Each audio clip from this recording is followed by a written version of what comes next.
Hello and welcome back to another episode of Media Munchers. I'm Mathian, And I'm Adrian. and today we're gonna get right back to what we were doing last week, but the next in line. So we got Superman and Lois episode 7, Loki episode 2, and A Quiet Place 2. It's the week of sequels, my guy. Yep. I guess let's get right into Superman and Lois, right? Let's do it. So right from the top, we see Edge and Leslie are talking when Lana shows up to meet with Edge, and he wants her to create a leadership program. And then back at the Kent residence, Clark is trying to help Jordan work through all the sounds and focus his abilities and whatnot so as not to get overwhelmed. And when Jordan can't do it, he gets up and leaves. Standard fare. You know how it goes, kids and whatnot. But at Lex's trailer, Lois has shown up to find out what he's hiding. She gives him a meeting time and place for him to tell her the truth. And then a flash of his worlds, Lois and Nat is shown. Outside of their home, an explosion happens and Superman is there. So we're back to his reality, his Earth before he came here. And it's very injustice. And was it just me, or were there like multiple Supermen? Yeah. I think there was 30 or something. 5 at least. Well, I mean, yeah. But that we could see, and then there were more in the background. I know it's not that big of a deal. I don't think it'll come back into play, but what's up with that? Was there like a cloning thing you think happened, or why is there like a billion Supermen on that dystopian Earth? I wasn't sure. I assumed maybe they had come from Krypton. Okay, yeah. I mean, for sure, I could see that. I just didn't know if it was like he recruited a bunch of evil ones throughout the universe, or maybe there was some cloning thing, and like he made an army of Supermen, so like no one could ever stand above him. I thought it was interesting. I was like, because one could do all that damage by himself, but like a whole army of them, forget about it. Your Earth's toast. You know what I mean? Anyway, just wanted to speed up the process. So we see that tragic backstory. We see his love for Lois and their daughter. And, there's a few flashbacks throughout the episode we'll get through. But they were a little dynamic duo. We actually learned later on that his daughter helps him make that suit that we see at the very beginning. So I was like, okay, tight. Got a little father-daughter duo going on here. Yeah, and we got another montage too, right? Yeah, we definitely got a montage. Yeah, no, this show loves their montages. But hey, man, how else are you supposed to show them build a suit? Like, you know what I mean? Like, you gotta have that trial and error in there, Big Apple. But back to our Earth, Jordan is stuck at home and decides to take another stab at his hearing. Despite his efforts, he still can't do it and sits back down, all beat up and exhausted.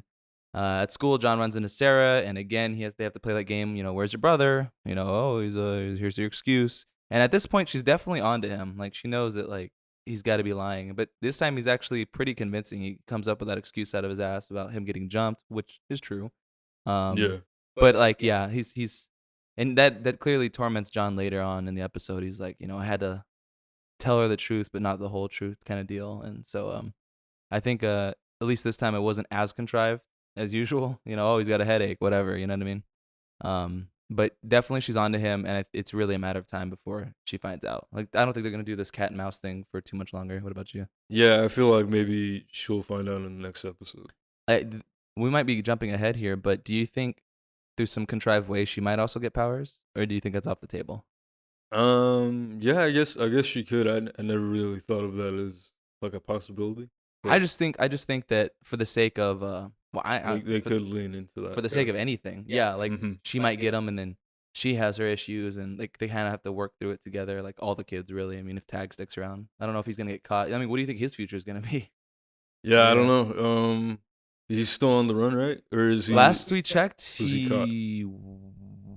No. I think it was last episode. Soups actually, they sent him away in the transport, but they put cuffs on him, and Soups was like, nah, like he's just a kid, don't cuff him. Like, he's not a bad guy, he's misunderstood, whatever.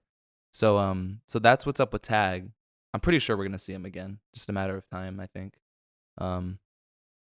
Maybe they'll have like a prison break thing where like she doesn't have to get powers, but if Sarah gets powers and she goes with like Jonathan, is it Jordan? Yeah, she goes with Jordan. Like they break him out of like the facility. That could be a whole thing, man.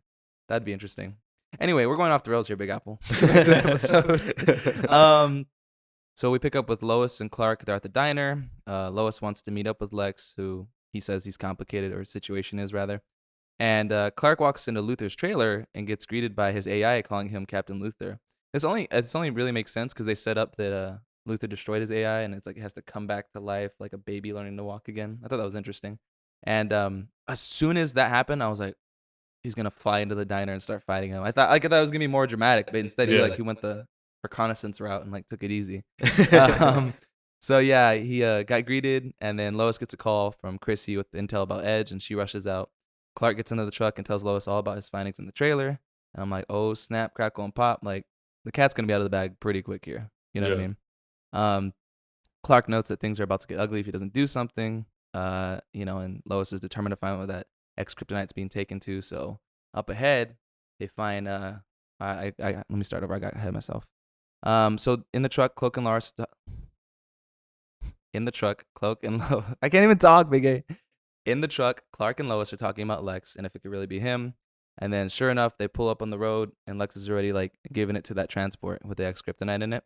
So Clark super speeds out, and he like pretty much gets all the soldiers and troops out of there, and it's just the three of them. But he comes back as Clark, and I thought that was interesting that he didn't show up as Superman yet. I guess for the sake of incognito. I mean, go ahead. Yeah. I guess so. I guess it would be for that. Like, I don't know, because do you think he would put two and two together and like assume that she's dating Superman, or because he's still very much in the dark about that? Mm-hmm. You know what I mean? Yeah, he is. And I think they're gonna keep it that way for a minute. It is funny though how he doesn't recognize him still. This is the whole glasses thing. We're not gonna get into that, Big A. But yeah. But he's supposed to be pretty smart though, right? Yeah. Like, you know. And I guess like he hasn't been up close. Yeah. Necessarily. For sure. That's a good point. But yeah, I do find that peculiar as well, because Lois is on his ass. Like, she knows something's up with this Luthor, or the suspected Luthor, or whatever.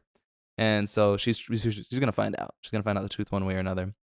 Anyway, he enters the truck just as they pull up. Lex blows up the back of the truck and takes that supply of ex-kryptonite out. Mm-hmm. At school, John is flustered over his meeting with the girl, of course. Someone's actually flirting with him for the first time. I'm like, good for you, John. Good for you.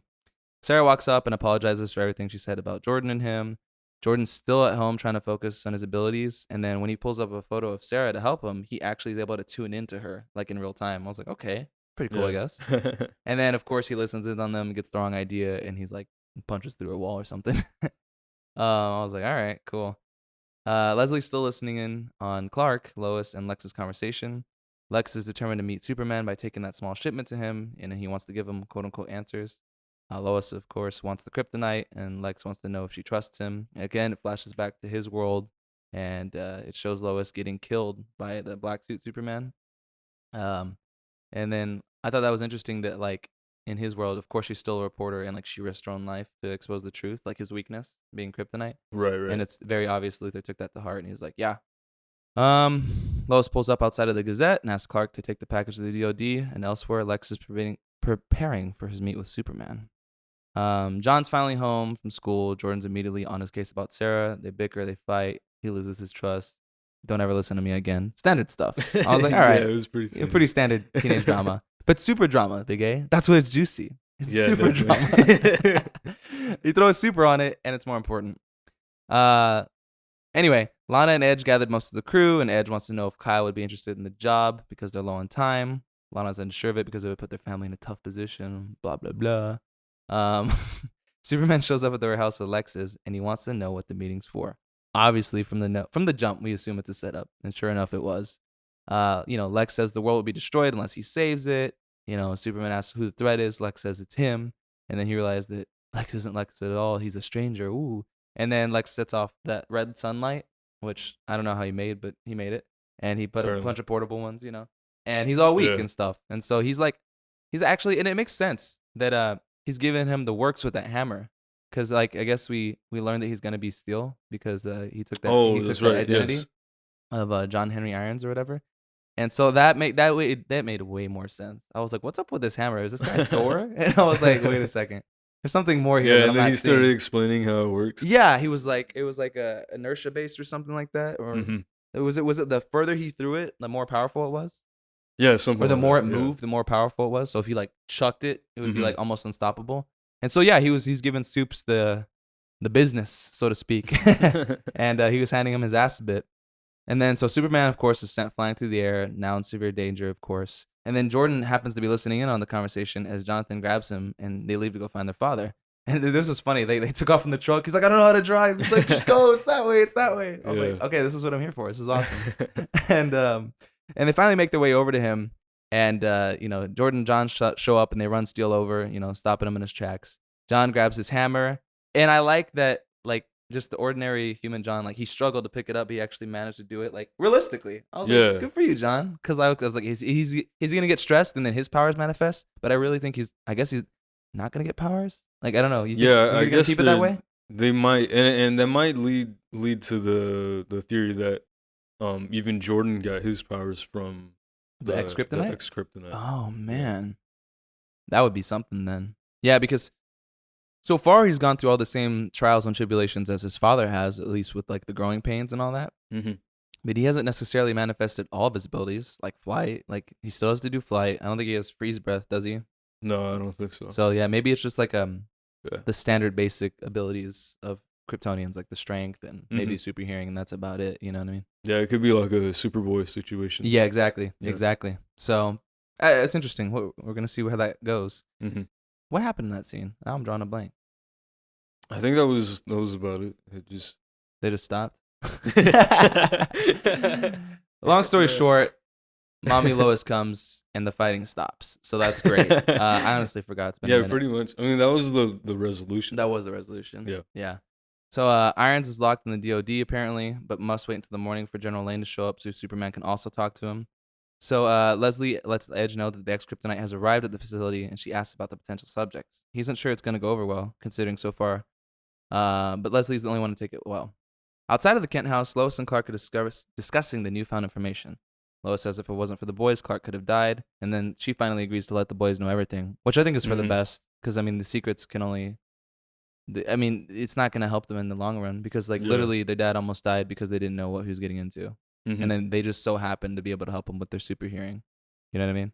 Yeah. So, I mean, if they are on the same front and they know everything and they're working together as a family, they could probably work together to stop all the threats. Morgan Edge, the stranger, the bigger threat that he's afraid of.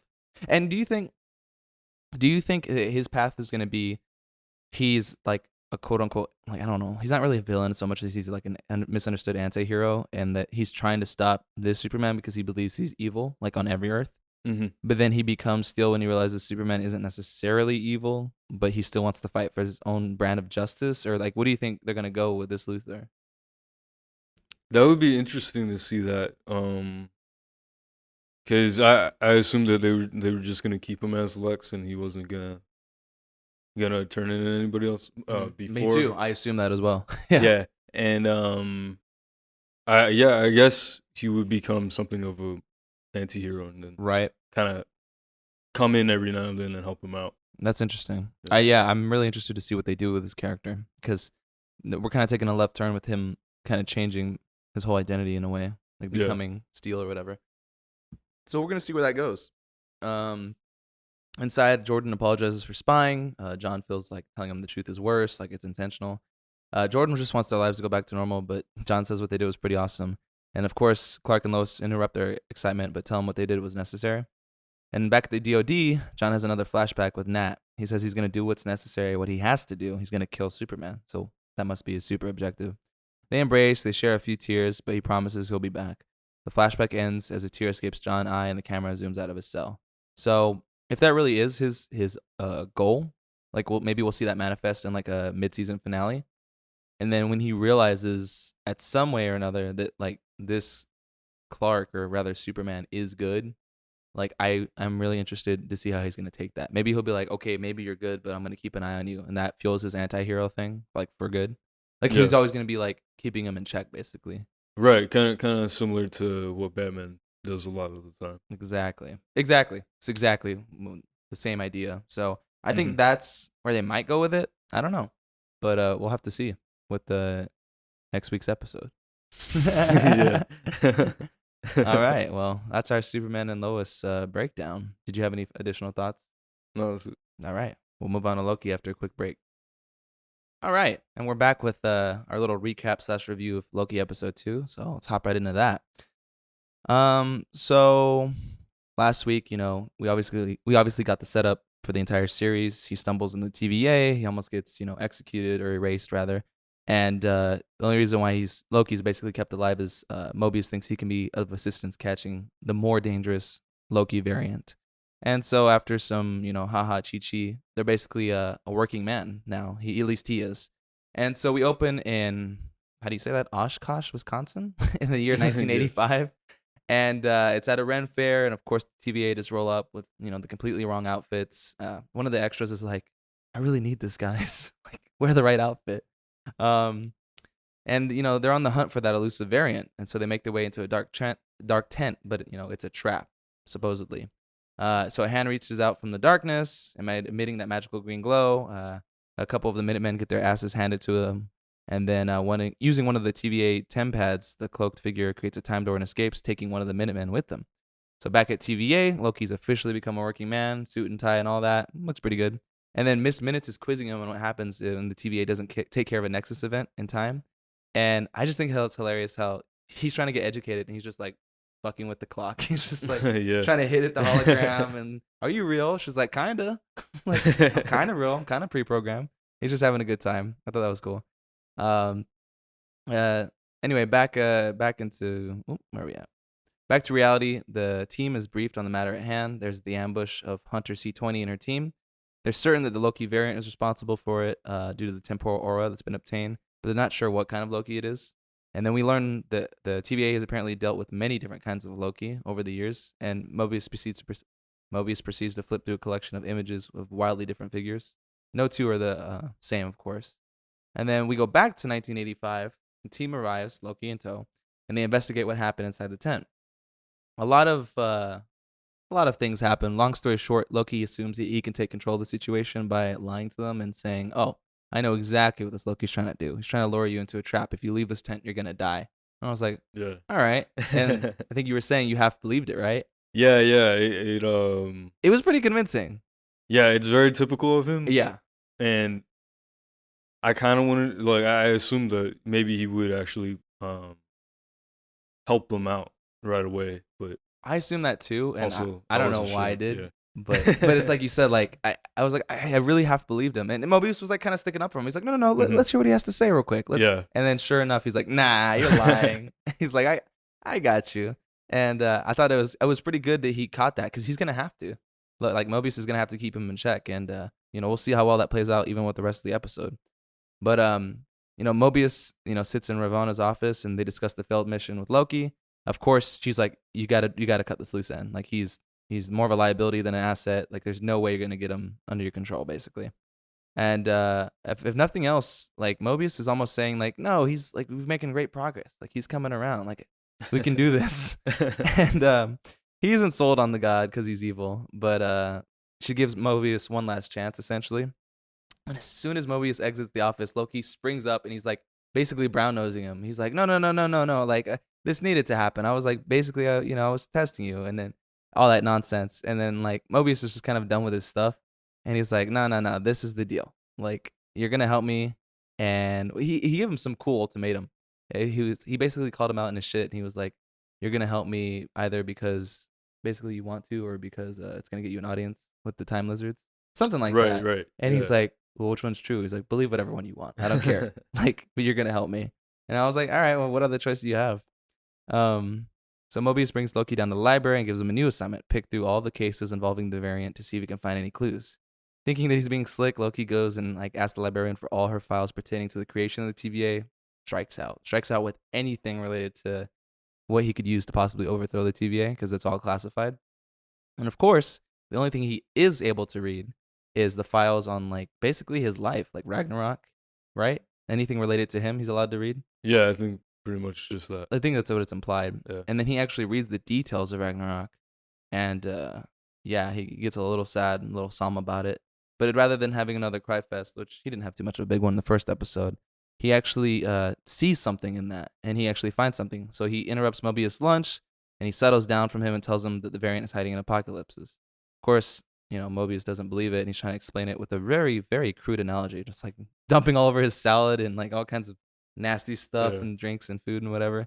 We even get a little callback to that other guy who ran into him in the first episode, like took his milk or something. Yeah. So I was like, nice. But Loki convinced Mobius to take a little trip to test their theory, which is how they find themselves in Pompeii, Italy, moments before that 79 AD eruption of Mount Vesuvius. I can't even say that. But anyway, Mobius takes a conservative approach, waiting to see if anything changes. But then Loki just goes full crazy. Like he hops into a cart, lets a bunch of sheep go, starts speaking Italian, tells everyone they're gonna die, and of course nothing happens because they're all gonna die anyway. Like what branch timeline could that change? So that's a huge fine, like a huge fine for the team. And so they rush back to the headquarters, and they have a new mission. Of course, the two of them. They research all the naturally occurring, sudden, no warning, no survivor doomsday events in history. How many could there be? A lot, it turns out.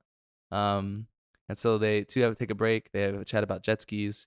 And, they talk about free will, and it gets really existential for a second. It was really dense, Big A, so far. Yeah. There's a lot going on in this episode. What are your thoughts? Give me a break. I thought it was super cool how he found out that the other Loki was hiding in disasters. Mm-hmm. Knowing that everything that he does doesn't affect anything that will continue happening. I think that was an amazing find, and I would argue one that no one but Loki could think of, at least in the time in the TVA. Yeah, because it's just like, you fight fire with fire. You got to get a Loki to fight a Loki, and so I wonder how much of that's going to manifest throughout the series. Because as we'll get into later this episode, he's obviously looking out for his own self-interests, and he's only helping so he can try and like get his way. But I wonder how much of the other variant Loki is going to sway him towards their fight, or you know what I mean? Like I wonder how, like where he's gonna swing, because he goes wherever is suited to him. Mm-hmm. So he's and Mobius has tried to kind of reel him in and many times, like keep him from acting out. Acting out, so to speak. And yet he still isn't exactly able to do that, as we see later on in this episode. I wonder if it's for the sake of comedy or what it is, but he'll take at least in this form, he'll take a few steps forward and like a billion backwards, because he'll have like moments of kind of growth and stuff, but then he's back to his mischievous ways like the very next scene. So I wonder how long it's gonna take, like what his journey is gonna be, is essentially what I'm asking. Like it's gonna be interesting to see. Back to the investigation. Mobius shows Loki the candy that the variant left behind at the cathedral, and when Mobius asks a baffled Loki if they had candy in Asgard, Loki says no, they had grapes and nuts. He's like, no wonder why you're so bitter. But anyway, they narrowed down the variant to be in Haven Hills, Alabama in the year 2050 during some sort of crazy apocalypse hurricane event. And the team splits up to search the store once they get there.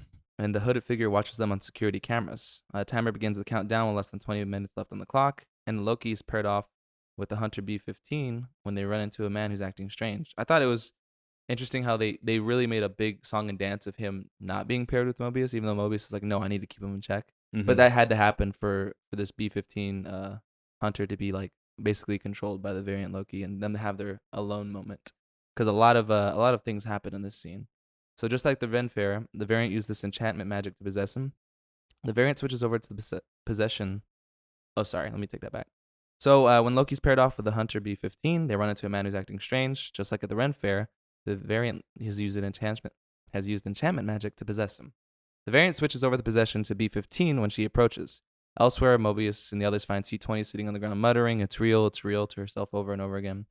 As they waltz to the store together, the Loki variant enchants a worker that approaches them. And this happens many times. Like they have a conversation, Loki says that he's going to overthrow the timekeepers, and that he could use some help. And when Loki addresses the variant by name, they sigh and discuss, like, don't call me that. And the variant isn't interested in ruling the TVA. And across the building, the C-20 tells Mobius that she gave away the location of the timekeepers. So Loki notices the variant has placed reset charges around the building so they could blow it up. And a new, bigger, stronger body, that redneck-looking dude, variant Loki and our Loki begin to fight. And finally, after some struggle, the variant eventually returns to her hooded form, and then she pulls down the hood to reveal the blonde-haired female Loki.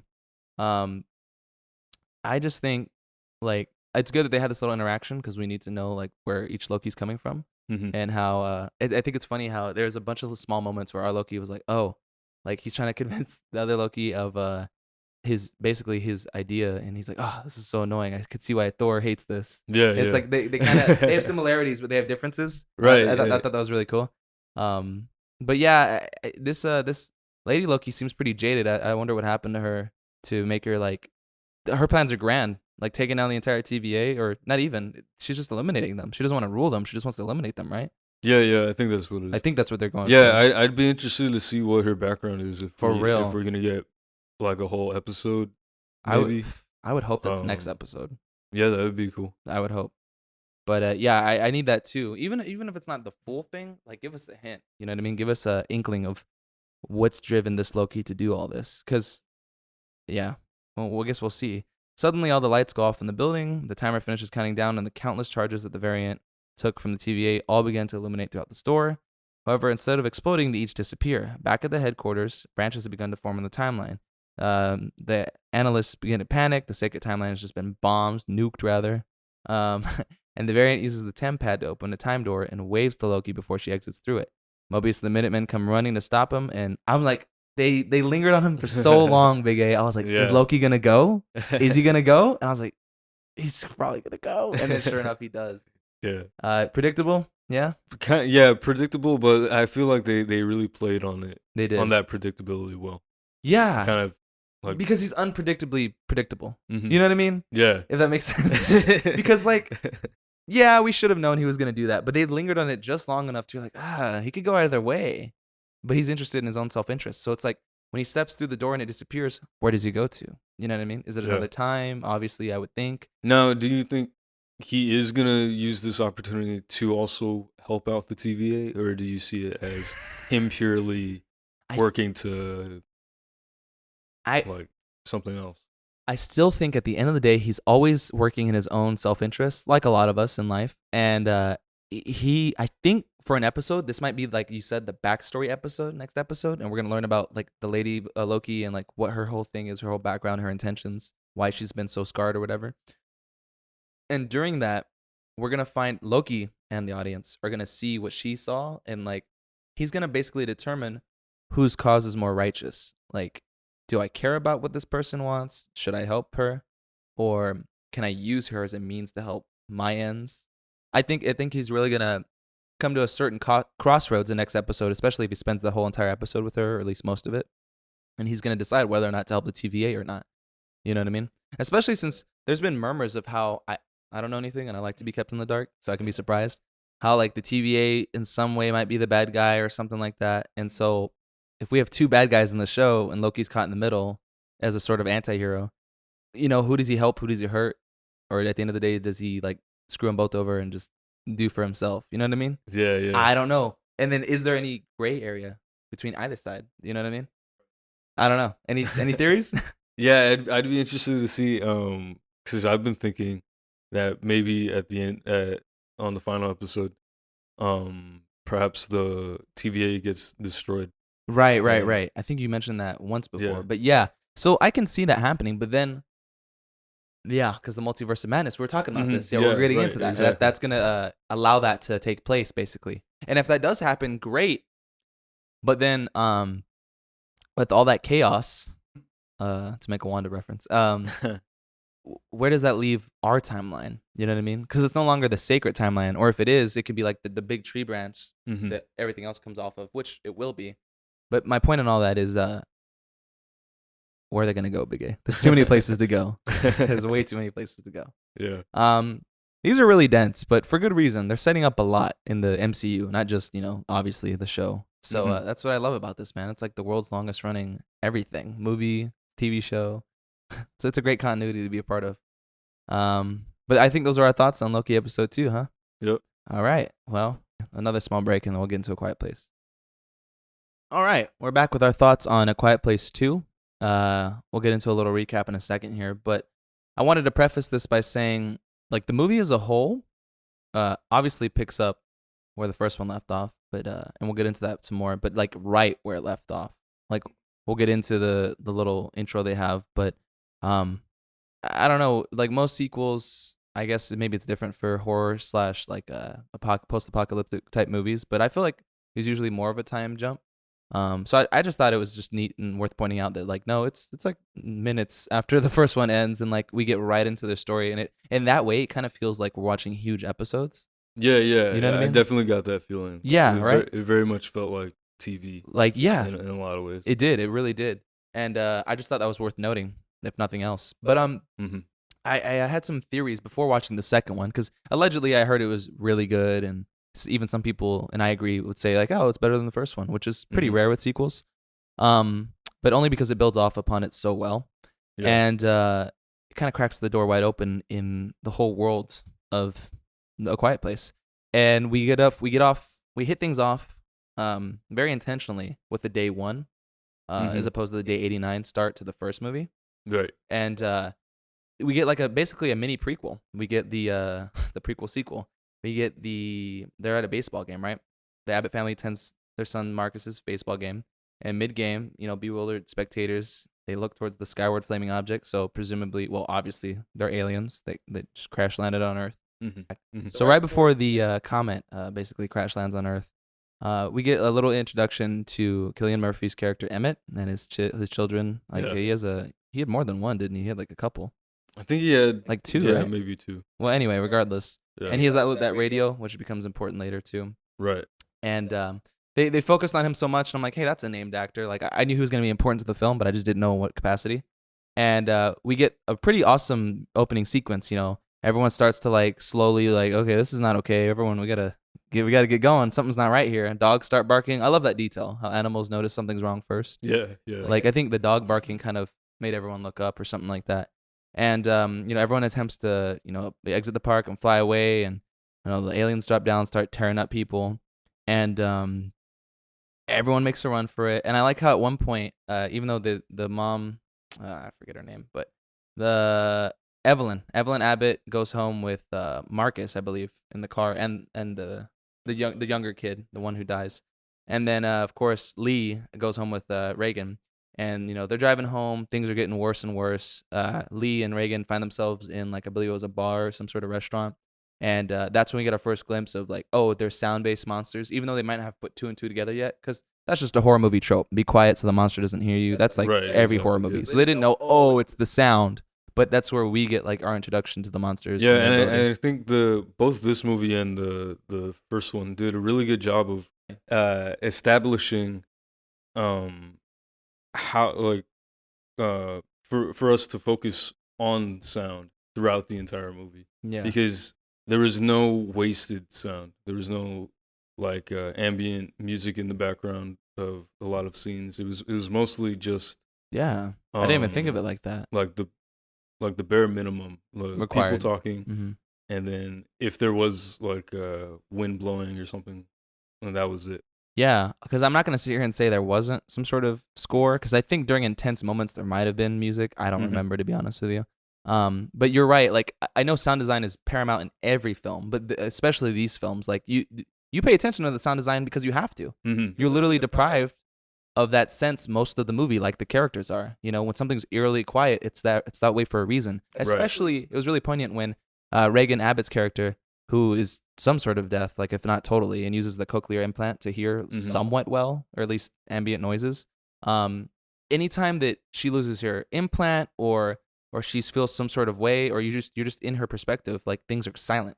Mhm. And then like whenever Lee came to grab her, and like sound came back into the world, Yeah. because you're now kind of focusing on both of them, and one of them can hear. They take off together, and it's just really well done in the sound department. So it was just another dimension to the storytelling that I think we both appreciated. Yeah, definitely. So it was really, really well done.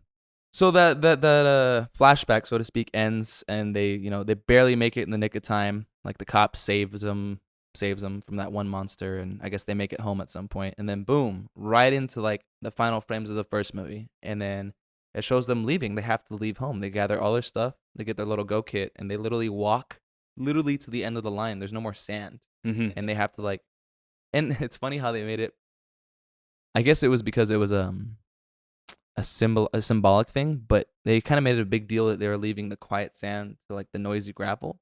But they've gone past the sand before, like to get to the pharmacy and stuff. Yeah. I'm assuming there wasn't sand there. Oh no. They do show like a path along Oh, there the was? bridge, I think. There is one on the bridge. They only go so far, is what I'm trying to say. Mhm. But I'm pretty like to get to the cave. They that little waterfall. They didn't have to have. There's no way there's sand up the trail to the wet, slippery rocks. You know what I mean? But I guess it doesn't matter with the noise. My point being is just like they've gone off sand before, but it was a big first step in their new direction for their new life. You know what I mean? They're leaving one home to find another. This is where stuff gets pretty real, because I was like, well, how much horror is there actually going to be? Nah, it gets pretty intense. So their home's destroyed, and then upon entering a fenced off area, clearly set with traps, like no one, like they don't want you in there. It's like barbed wired, like it's like defense, you know what I mean? And defense. And so immediately upon entering, Marcus steps into a bear trap, and I was like, there's no way this kid's holding his mouth. And sure enough, he's hollering. I'm like, yeah. Rightfully so. There's metal going through your leg. And he's screaming. And they this whole time, like this intense like sniper scopes on them. I'm like, are they going to kill him? But I think just like us, they're like, well, what's going to happen? And they wait to see what happens. And there's a whole lot going off. And just like the audience sees, the sniper scope guy sees, that this family is more than capable of handling their business, even through this adversity. His screams attract the creature, of course, and using the hearing aid and a shotgun, Reagan and Evelyn kill it. They free Marcus, and then they flee into that abandoned steel foundry as another creature arrives. They stumble upon Emmett, surprise, surprise, the guy from the beginning of the movie, a reclusive friend of these, who reluctantly takes them under his bunker, as like things die down. And then together Marcus and Reagan discover a radio signal that's continuously playing the song Beyond the Sea. And then Reagan determines it as a clue to lead survivors to the nearby islands. And she theorizes if she can reach the radio tower located there using the aid's high frequency noise that can be transmitted to other survivors, they can weaponize the signal against the creatures. After telling Marcus's plan, she secretly ventures out alone to find the island. I was like, wow, like a lot happens here. Yeah. Like in that one little, but it's good because it propels what the rest of the movie is about. And of course, Marcus isn't about it. He's like, nah, too dangerous. Don't go. But then he wakes up and she's gone. And then what I thought was very interesting was Evelyn, which should be the mother, I believe. Yeah. She has a lot on her plate already between the kid, Marcus's messed up leg, and them just like having to eat at some point and then need medicine. She basically pleads with, I'm forgetting his name again. Was it Emmett? Yeah. She pleads with Emmett to go save and find her daughter. And he doesn't want to do it. And she brings up the fallen Krasinski character, Lee Abbott, and she's like, if he was here, he would tell you to go save my daughter. She's worth it. And he's like, fine. And so he sets off in his new journey. But so far, so good. At the Mariana, Emmett and Reagan search for a boat. And then when feral humans living there ambush them, I was like, oh no. I really thought that thing was going to be empty. Would you expecting like a bunch of feral humans to live on that dock? Yeah, probably, because it is a post-apocalyptic sort of I'm situation, like, right? On the docks, man? I was like, yeah. We're jumping around a little bit. That whole train sequence when they were learning to live together was intense too. There was moments of like she was trying to get the first aid, and then she dropped it, and sure enough, like it's all silent again. And then like the monster comes out, and she doesn't really realize it until it's too late. Right. And she almost dies until Emmett saves her with his little sniper. And then she and him, I guess, end up crashing, and she wakes up and he's gone without her hearing aid. And so she's like, of course, crying, and I'm like, bruh, like I feel for her, but like also she's gonna get eaten if she's crying out in the open. But sure enough, he comes back, and he makes like I think he brought a speaker with him, didn't he? He made like a he jerry-rigged well, I something. think she had brought it. The speaker, the mic, and the implant. Yeah. And I think I don't know what he used it for, but he comes back and they agreed. Well, I guess he agrees to help her on her quest, essentially. Yeah, he says he found a boat. There you go. Yeah. And that's when they go to get the boat, of course, and then they find those humans. And then of course, like that little girl who's playing like sad or whatever, like freaking lures him and throws that noisy net boat bell thing on him. And I'm like, oh, this guy's screwed. And of course, they're taking Reagan away, and then flashback to the opening, right. the dive. Yeah, I game. liked how they set that up, because I didn't really expect much out of just him asking. At first, what that meant. Yeah, like a random word. I was like, that's well thought out. Yeah. Good job, Krasinski and other writers. Good job. No, but yeah, that came in clutch. She dived. He made a bunch of noise. Within seconds, they got wrecked by a bunch of monsters, and he barely makes it out. Like he dragged under. He's trying to undo his noose or whatever, and like that the monsters are just wrecking everybody on the pier, like tearing him up, and he barely makes it out of his little constraints. And they're able to survive and get on a boat. But you know what was really interesting was that later they hinted at it. That the same boat they ended up taking was kind of like creaking or swaying funny when they first saw it.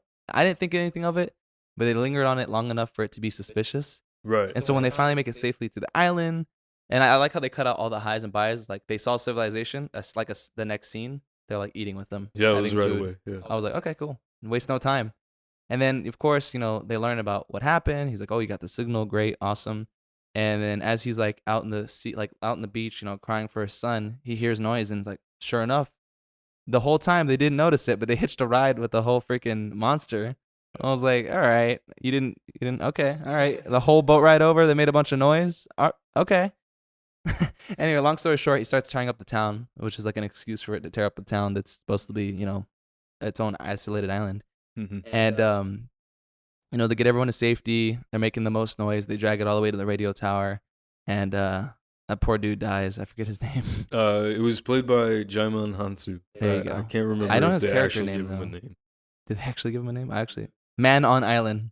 Oh yes. So the man on the island, he's like, we got to go back, because they thought they lost him during the drive. We got to go back, and then he gets wrecked. But I'm happy that they didn't mess up the horror movie logic, where he was like, no, give me the keys. Look at me, give me the keys. Right. They got that He got first, the keys, and and then he they dies. killed him. I was like, all right, I'm gonna mess with you. I'm gonna mess with you, A Quiet Place too. I like that little detail. But of course they're not out of the woods yet. Where are we at? Oh, and meanwhile, in the B plot, there's a lot of drama going on. I think what's the young man's name? Let me go back over. Marcus. Marcus is left alone with the baby. He does not want to be left alone. He's like, I don't know the first thing about babies. Why are you leaving me, mama? She's like, no. We got to get medicine. Like, all right. And oxygen. Because they got to be able to put that baby in the airtight crib. And so that's running low. They keep making a point to look at that meter. She's out running errands. She's doing good. She gets everything she needs. Fine. But I think he ventured out looking for Emmett's like stuff, looking through his home, so to speak, in the foundry. And he makes a little too much noise on accident. And sure enough, he's got to run back to the bunker because he attracted, like, I think a couple of sound monsters. Yeah, it was like one or two. It was like one or two. Yeah. Anyway, and so he knows he messed up. He has to go into that little foundry. Freaking the towel falls. That thing's stuck. He's stuck in there with very limited oxygen with that baby. They end up sharing, and then he kind of like passes out because she barely gets there with enough time to she has to sacrifice one of her oxygen tubes to blow up one of them. And then, how does she even defeat the other one? I totally forgot. The other one, I think they don't defeat it. Yeah, they don't. She ends up just kind of passing it quietly, right? And then she gets into the foundry or whatever, mm-hmm. or whatever that furnace was, and she's able to give them oxygen, relieve him, bring her son back. Kind of. I forgot how the creature ends up trying to find them. I think it's inside that tube shape. Oh, and then it falls. And it falls through because of the weight. Yeah, and then that's when they all get trapped in there. Oh, okay, yeah. Okay, because I know, and they do a great job. Another thing in the storytelling is like when bad stuff's going down, they happen at the same time. Mm-hmm. So like when that monster was getting, I liked how it was cutting away too. Yeah, the parallels were great. Really good editing. But yeah. So when shit's going down on one end of the world, it's also going down on the island just across the way, and so of course, back in the I don't know, what do you want to call it, the radio station, mm-hmm. Emmett and Reagan are doing their best to try and quietly get in there while that is looking around, and they try and get in the sound booth, and some sort of noise gets made. I don't know if Reagan drops something or doesn't hear something, but she opens the sound booth and she's trying to get that cochlear implant on the thing, and so Emmett has to go and distract the monster with other noise. And she doesn't find out until it's like too late. She turns around, and then she's able to put that thing up to the microphone. Right. And distract it with like, does she like shotgun it? Right? Yeah. No. I think so. She takes a pole, I think, right?